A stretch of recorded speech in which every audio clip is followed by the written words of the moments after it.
Une fois que vous avez terminé avec la réalisation de votre document dans le logiciel Paint.net, vous allez maintenant pouvoir réaliser une impression de celui-ci afin d'en obtenir une version papier. Donc, je retrouve ici mon document qui a été réalisé, qui est sous forme de petites cartes postales.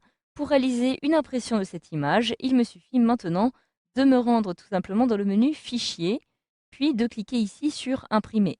Je peux d'ailleurs utiliser aussi le raccourci clavier CTRL plus P, ou alors tout simplement le petit raccourci qui se trouve ici, la petite icône de la barre d'outils, qui me permet aussi d'accéder aux paramètres d'impression.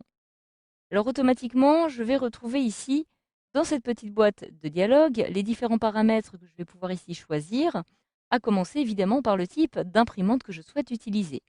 Donc par défaut, je retrouve l'imprimante qui est le plus utilisée, je retrouve ici, mais je peux maintenant décider d'en sélectionner une autre.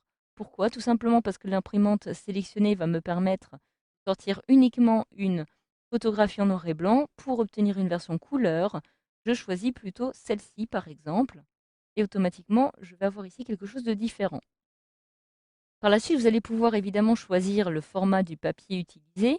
Donc vous avez ici le format A4, mais vous pouvez en choisir bien d'autres, soit parmi les 4 disponibles ici, ou alors en cliquant sur Autre, vous allez obtenir une liste beaucoup plus grande. Donc je vais évidemment choisir le format A4 puisqu'il s'agit d'un format bien plus général et le plus couramment utilisé.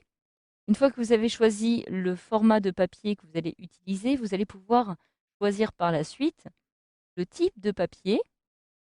En cliquant sur ici sélection automatique, vous faites apparaître les différents types que vous allez pouvoir utiliser. Donc cela va dépendre par exemple de la qualité que vous souhaitez obtenir par la suite. Si vous avez par exemple un papier qui va être brillant, qui va être mat, qui va présenter une très bonne qualité, vous allez pouvoir en choisir parmi la liste qui apparaît ici disponible. Donc, par exemple, ici, je me rends vers le bas, je retrouve un format de papier de qualité, photo, brillant. Donc je peux sélectionner ce type de papier, ce qui me permettra d'obtenir une photographie de bonne qualité. Alors, vous voyez ici que ma photo est actuellement en pleine page. Elle prend totalement l'intégralité de mon papier en format A4 et cela a pour effet aussi de venir rogner les bords qui apparaissent ici, qui sont normalement de couleur noire.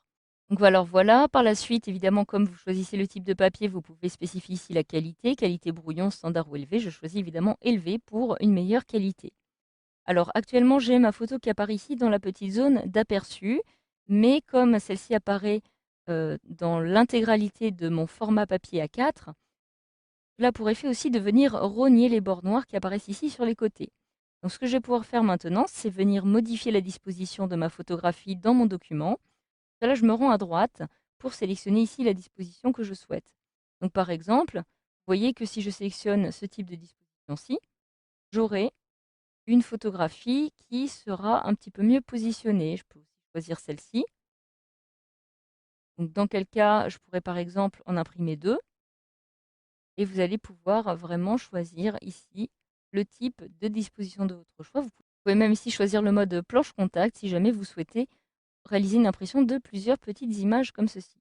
Donc, je vais plutôt revenir à une impression 20 par 25. Si c'est un format qui me convient, vous pouvez par la suite choisir ici le nombre de copies de chaque image et décider d'adapter ou non l'image au cadre.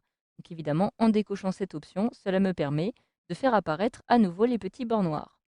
Donc voilà, vous pouvez finalement accéder par la suite aux paramètres d'impression approfondis en cliquant sur Options. Vous pouvez ici accéder aux propriétés de l'imprimante uniquement, ce qui vous permettra de choisir par exemple d'avoir une impression couleur en noir et blanc.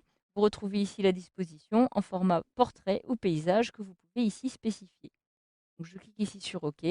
Maintenant, pour lancer l'impression, il ne vous reste plus qu'à cliquer sur Imprimer et vous allez pouvoir venir récupérer votre photo qui va être imprimée depuis votre imprimante. Donc voilà, vous savez maintenant comment imprimer un document dans votre logiciel Paint.net.